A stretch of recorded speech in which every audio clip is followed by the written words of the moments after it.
പ്രിയ സജ്ജനങ്ങളെ, സാദരനമസ്കാരം. വാൽമീകി രാമായണം തത്വവിചാരത്തിലൂടെയുള്ള യാത്രയിലേക്ക് ഏവർക്കും സ്വാഗതം. രാമന്റെ ജീവിതം, അതാണ് രാമന്റെ സന്ദേശം. രാമായണ തത്വവിചാരത്തിൽ നമുക്കിന്ന് ചിന്തിക്കേണ്ടത് അയോധ്യയിൽ നിന്ന് കാനനത്തിലേക്ക് തിരിച്ചു വന്ന ലവകുശന്മാർ അവർ സീതാദേവിയോട് പറയുകയാണ്, ഈ രാമനെ ആണല്ലോ ഞങ്ങൾ ഇത്രയും കാലം വാഴ്ത്തിപ്പാടിയത്. ഏതോ ഒരു അലക്കുകാരൻ്റെ വാക്ക് കേട്ട് നിറഗർഭിണിയായ തൻ്റെ പത്നിയെ കാട്ടിൽ ഉപേക്ഷിച്ച രാമന് എന്ത് മഹത്വമാണുള്ളത് എന്നൊക്കെ പറഞ്ഞ് രാമനെ ഇകഴ്ത്തി സംസാരിക്കുന്നു മക്കൾ. ഈ സമയത്ത് സീതാദേവി വല്ലാത്ത മനോവിഷമത്തിൽ അകപ്പെടുകയാണ്.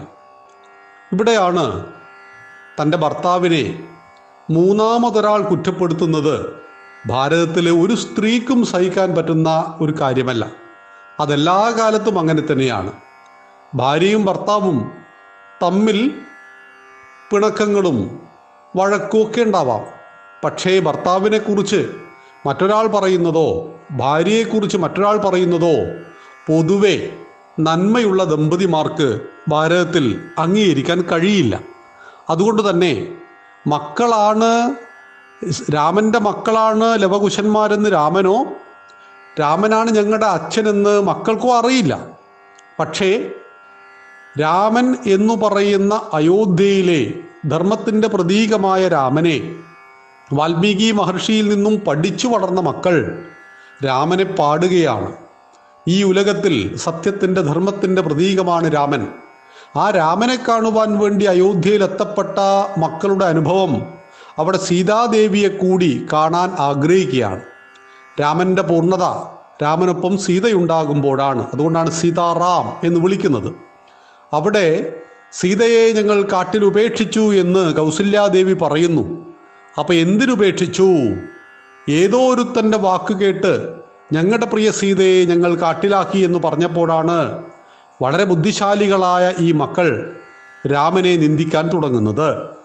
അങ്ങനെ തിരിച്ച് കാനനത്തിൽ എത്തപ്പെടുന്ന ലവകുശന്മാരുടെ പെരുമാറ്റത്തിനെതിരെ, രാമനെ കുറ്റപ്പെടുത്തുന്നതിനെതിരെ വളരെ ശക്തമായി പ്രതികരിക്കുന്ന സീതാദേവിയെ നമ്മൾ കാണുകയാണ്. ഭാരതീയ സംസ്കാരത്തിൽ സ്ത്രീ പുരുഷ ദാമ്പത്യ ബന്ധത്തിൻ്റെ ഉദാത്തമായ മാതൃക കൂടിയാണ് സീതാദേവി. നമ്മുടെ കുടുംബസങ്കല്പത്തിൽ പരമപ്രധാനമാണ് വിവാഹം. വിവാഹം എന്ന് പറയുന്നത് കേവലം രണ്ട് ശരീരങ്ങൾ ഒന്നാകുന്നതല്ല, മറിച്ച് അഗ്നിയെ സാക്ഷിയാക്കി ആയിരക്കണക്കിന് അക്ഷികളെ സാക്ഷിയാക്കിയാണ്, കണ്ണുകളെ സാക്ഷിയാക്കിയിട്ടാണ് ഹിന്ദു വിവാഹം കഴിക്കുന്നത്. ഭാരതത്തിൽ ഹിന്ദുധർമ്മത്തിൽ ഏറ്റവും പ്രധാനപ്പെട്ട ചടങ്ങ് എന്ന് പറയുന്നത് താലി ചാർത്തലാണ്. അപ്പോൾ താലി ചാർത്തുക എന്നാൽ നമ്മുടെ മലയാളികൾക്കിടയിലാണ് സ്വർണത്തിൽ താലിയെ കുരുക്കുന്നത്, സ്വർണത്തിൻ്റെ ചെയിനിൽ താലിയെ കുരുക്കുന്നത്. പ്രത്യേകിച്ച് മലബാറിൽ. നമ്മൾ കേരളം വിട്ടാൽ, അല്ലെങ്കിൽ കേരളത്തിൻ്റെ പല ഭാഗത്തും മഞ്ഞച്ചരടിലാണ് താലി അണിയുന്നത്. അപ്പോൾ മഞ്ഞച്ചരട് എന്ന് പറഞ്ഞാൽ കേവലം 2 രൂപ 3 രൂപ ഒക്കെ വില വരുന്ന ഒരു മഞ്ഞച്ചരട് പൂജിച്ച് അതിൻ്റെ അഗ്രഭാഗത്ത്, അതിൻ്റെ ഒരു ഭാഗത്ത് താലി കെട്ടിയിട്ടാണ് ഒരു പുരുഷൻ സ്ത്രീയുടെ കഴുത്തിൽ ചാർത്തുന്നത്. അപ്പോൾ അഗ്നിസാക്ഷിയായി അക്ഷിസാക്ഷിയായി ഒരു പുരുഷൻ സ്ത്രീയുടെ കഴുത്തിലേക്ക് താലി ചാർത്തിയാൽ ഒരായുഷ്കാലം മുഴുവൻ പരസ്പരം സ്നേഹത്തോടെ വിശ്വാസത്തോടെ നമുക്ക് ജീവിക്കാം എന്നുള്ളതിന് ഒരു പുരുഷൻ സ്ത്രീക്ക് നൽകുന്ന വാഗ്ദാനമാണ് താലി. അതുകൊണ്ട് തന്നെ ആ വിവാഹ മണ്ഡപത്തിൽ വെച്ചെടുക്കേണ്ട പ്രതിജ്ഞയെക്കുറിച്ചെല്ലാം നമ്മൾ ഷോഡശ സംസ്കാരത്തിൽ കൃത്യമായി പഠിച്ചിട്ടുണ്ട്. സ്ത്രീയും പുരുഷനും എടുക്കുന്ന പ്രതിജ്ഞകൾ, രണ്ടുപേരും പരസ്പരം സ്നേഹത്തോടെ വിശ്വാസത്തോടെ അറിഞ്ഞു ജീവിക്കുവാനുള്ള പ്രതിജ്ഞകൾക്കൊടുവിലാണ് ആ വിവാഹ ചടങ്ങ് പൂർത്തിയാകുന്നത്. ഏകദേശം ഒരു 45 മിനിറ്റ് നീണ്ടു നിൽക്കുന്നതാണ് ഷോഡശ സംസ്കാര പ്രകാരം നമ്മുടെ വിവാഹ ചടങ്ങ് എന്ന് പറയുന്നത്. നിർഭാഗ്യവശാൽ ഇന്ന് രാഷ്ട്രീയക്കാരുടെ ഇടപെടൽ, മറ്റ് പലതരത്തിലുള്ള ഇടപെടലുകളും വിവാഹ മണ്ഡപത്തിൽ ഹിന്ദുവിൻ്റേതായിട്ടുണ്ട്. ഇതര മതവിഭാഗങ്ങളിൽ മതപുരോഹിതന്മാരാണ് കൃത്യമായിട്ട് കല്യാണം കഴിപ്പിച്ചു കൊടുക്കുന്നത്. അവിടെ ആ മതവിശ്വാസപ്രകാരമുള്ള സൂക്തങ്ങളെല്ലാം ഉരുവിട്ടിട്ട് തന്നെയാണ് കല്യാണം. ഇന്ന് അതിവേഗം ഹൈന്ദവ സമൂഹം അതിലേക്ക് തിരിച്ചു വരുന്നു. പ്രിയ പഠിതാക്കളോട് സാദര ഒരു അഭ്യർത്ഥനയുണ്ട്. നമ്മുടെ എല്ലാം വീട്ടിൽ നമ്മുടെ മക്കളുടെ വിവാഹം ഒരിക്കലേ ഉണ്ടാവുള്ളൂ. അങ്ങനെ ഉണ്ടാകുമ്പോൾ അത് ഭാരതീയ വൈദിക രീതി പ്രകാരം നടത്തുവാൻ നമുക്ക് കഴിയണം. അങ്ങനെ കഴിയുന്ന ആചാര്യന്മാർ ഇപ്പം ധാരാളം നമ്മുടെ കേരളത്തിൽ ലഭ്യമാണ്. അപ്പോൾ അതിനുവേണ്ടി കുറച്ച് പൈസയൊക്കെ ചെലവഴിച്ച് അർത്ഥവത്തായ കല്യാണം, ഇപ്പം എങ്ങനെ മാലയാർത്തണമെന്നറിയാത്ത, എന്താണ് ഈ ചടങ്ങ് കൊണ്ട് ഉദ്ദേശിക്കുന്നത് എന്നൊക്കെ യാതൊരു ധാരണയുമില്ലാത്ത ആളുകൾ, അത് ചിലപ്പോൾ ചില അമ്പലത്തിലെ ശാന്തിമാരാവാം. ഇപ്പം നമ്മുടെ ഭൂരിപക്ഷം വരുന്ന ശാന്തിമാർക്കും ഈ കാര്യങ്ങളെല്ലാം അറിയാം. എന്നാലും ഇതിനെ യുക്തിഭദ്രമായിട്ട്, ഇതിൻ്റെ സമഗ്രവും ശാസ്ത്രീയവുമായിട്ട് ഇതിനെ പഠിക്കാത്ത ആളുകൾ ഇത് ചെയ്യുമ്പോൾ എന്താണ് ചെയ്യേണ്ടത്? ഇപ്പം ആദ്യം തന്നെ തുളസിമാല ചാർത്തിയിട്ട് വരനെ സ്വീകരിക്കുകയാണ് ചെയ്യുന്നത്. എൻ്റെ ജീവിതത്തിലേക്ക് അങ്ങേക്ക് സ്വാഗതം എന്ന് സ്ത്രീ പറഞ്ഞാൽ മാത്രമേ വിവാഹമുള്ളൂ. നിങ്ങളെ വരിക്കുന്നതിൽ എനിക്ക് സമ്മതമാണെന്ന പരിപൂർണമായ പ്രഖ്യാപനമാണ് തുളസിമാല ചാർത്തുന്നതിലൂടെയുള്ളത്.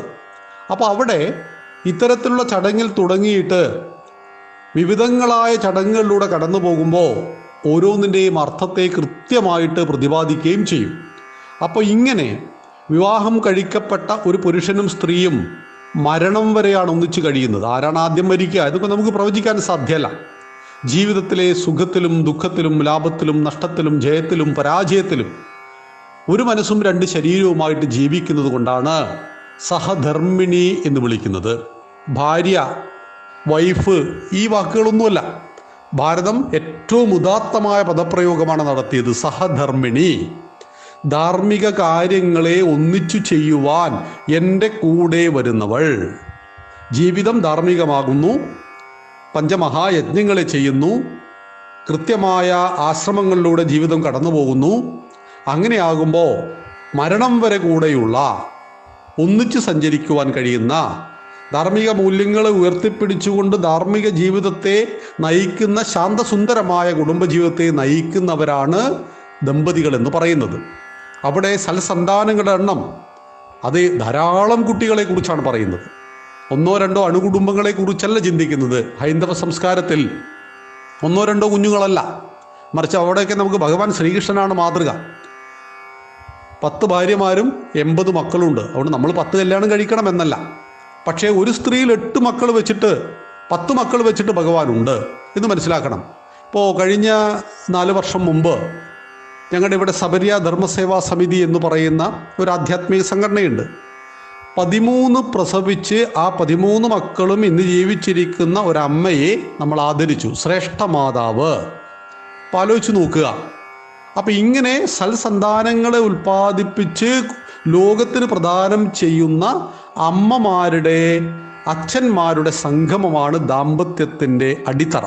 അപ്പോൾ അവിടെയാണ് കുടുംബസങ്കല്പം എന്ന് പറയുന്നത് പവിത്രമായി ചടങ്ങിലൂടെയാണ് പറഞ്ഞു വന്നത്. തൻ്റെ പതി, തൻ്റെ ഭർത്താവായ രാമൻ തന്നെ കാട്ടിൽ ഉപേക്ഷിച്ചതാണ്. തന്നോട് സമ്മതം ചോദിച്ചിട്ടില്ല, ഒന്ന് കാണാൻ പോലും കഴിഞ്ഞിട്ടില്ല. ലക്ഷ്മണനാണ് തന്നെ വാൽമീകി മഹർഷിയുടെ ആശ്രമത്തിൽ കൊണ്ടുചെന്നാക്കുന്നത്. അതിനുശേഷം ഇന്നുവരെ രാമനെ കണ്ടിട്ടില്ല. ഞാൻ പോരുമ്പോൾ ഞാൻ നിറഗർഭിണിയായിരുന്നു. വന്ന് ഏതാനും മാസങ്ങൾക്കുള്ളിൽ അവിടെ പ്രസവിച്ചു. ഇതുവരെ ഈ 8 വർഷം 7 വർഷം കഴിഞ്ഞു. അതുവരെ ഒരിക്കൽ പോലും രാമൻ തന്നെ തേടി വന്നിട്ടില്ല. തൻ്റെ മക്കളെ കാണണമെന്ന് രാമൻ നനച്ചിട്ടില്ല. ആ രാമനെ കുറിച്ചാണ് മക്കൾ കുറ്റം പറയുന്നത്. എന്നിട്ട് പോലും സീതാദേവിയുടെ മനസ്സിൽ കലുഷിതമായ ദേഷ്യമുണ്ടാകുന്നു മക്കളോട്. ഇനി നിങ്ങൾ എന്നെ കാണരുത്, ഈ രാമനെ കുറ്റം പറയാൻ മാത്രം നിങ്ങൾ വളർന്നിട്ടില്ല, സർവ്വ പാപങ്ങളും നിങ്ങളെ തേടി വരുമെന്ന് പറഞ്ഞ് മക്കളെ പുറത്താക്കുകയാണ്. ശപിക്കുന്നില്ല, മക്കളെ പുറത്താക്കുകയാണ്. ആശ്രമത്തിലെ സീതാദേവി താമസിക്കുന്ന മുറിയിൽ നിന്ന് പുറത്താക്കുകയാണ്. അവിടെ ഹനുമാൻ വന്നിട്ടാണ് അവിടെ കാര്യങ്ങളെല്ലാം ലഘൂകരിക്കുന്നത് എന്നുകൂടി അറിയണം. അപ്പോൾ പറഞ്ഞു വന്നത്, രാമായണ തത്വവിചാരത്തിൽ തന്നെ 7 വർഷം മുമ്പ് ഉപേക്ഷിച്ച തൻ്റെ ഭർത്താവിനോട് തൻ്റെ മനസ്സിൻ്റെ ഉള്ളിൽ അഗാധമായ സ്നേഹവും പ്രണയവും ആദരവും അപ്പോഴും സൂക്ഷിച്ചിരുന്നു സീതാദേവി എന്ന് പറയുമ്പോഴാണ് ഭാരതത്തിൻ്റെ കുടുംബസങ്കല്പത്തിൻ്റെ, ഭാര്യ ഭർത്തൃബന്ധത്തിൻ്റെ പരിപൂർണതയുടെ പ്രതീകമായിട്ട് സീതാരാമന്മാരെ നമുക്ക് സ്വീകരിക്കുവാൻ കഴിയുന്നത്. നന്ദി, നമസ്കാരം, ജയ് ശ്രീറാം.